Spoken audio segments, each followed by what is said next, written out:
ஹிருதயபூர்வம் இந்த படத்தினுடைய ஒன்லைன் என்ன அப்படின்னு பார்த்தா, அதே ரொம்ப அழகான ஒரு ஒன்லைன் தான். படத்தினுடைய நாயகன் மோகன்லால் அவர்களுக்கு திடீர்னு இதயத்துல ஒரு பிரச்சனை ஏற்படுது. இருதய மாற்று அறுவை சிகிச்சை பண்ணினா தான் இவர் உயிர் பிழைக்க முடியும்னு சொல்ற அந்த சூழல்ல, இவருக்கு ஒரு இதயம் கிடைக்குது. அந்த இதயத்தை இவருக்கு பொருத்துறாங்க. பொருத்தி சில நாட்கள்ல இவர் தன்னுடைய வழக்கமான வாழ்க்கையை துவங்குற அந்த நாட்கள்ல ஒரு பெண் வராங்க. அவங்க தான் நாயகி மாளவிகா வராங்க.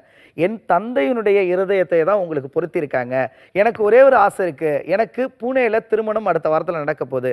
அந்த திருமணத்துக்கு நீங்க வந்தீங்கன்னா, என் அப்பாவினுடைய இதயம் அங்க இருந்துச்சுன்னா, அது எனக்கு ரொம்ப மகிழ்வான தருணமா இருக்கும்னு அவங்க கூப்பிடும் பொழுது, முதல்ல மறுக்கிற நாயகன், அப்புறம் சில விஷயங்களை யோசிச்சு பார்த்துட்டு கதாநாயகியினுடைய திருமணத்திற்காக கேரளாவிலிருந்து புனேக்கு போறார்.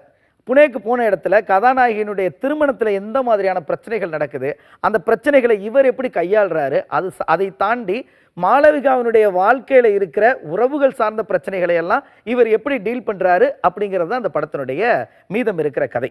படத்தினுடைய முதல் ப்ளஸ் யார் அப்படின்னா, படத்தினுடைய நாயகன் மோகன்லால் அவர்கள் தான். ஒரு சூப்பர் ஸ்டார் கேடரில் இருக்கிற ஒரு நாயகன் இப்படி ஒரு சப்ஜெக்டை தேர்வு செஞ்சு நடித்ததற்கு நம்ம முதல்ல அவரை பாராட்டி ஆகணும்.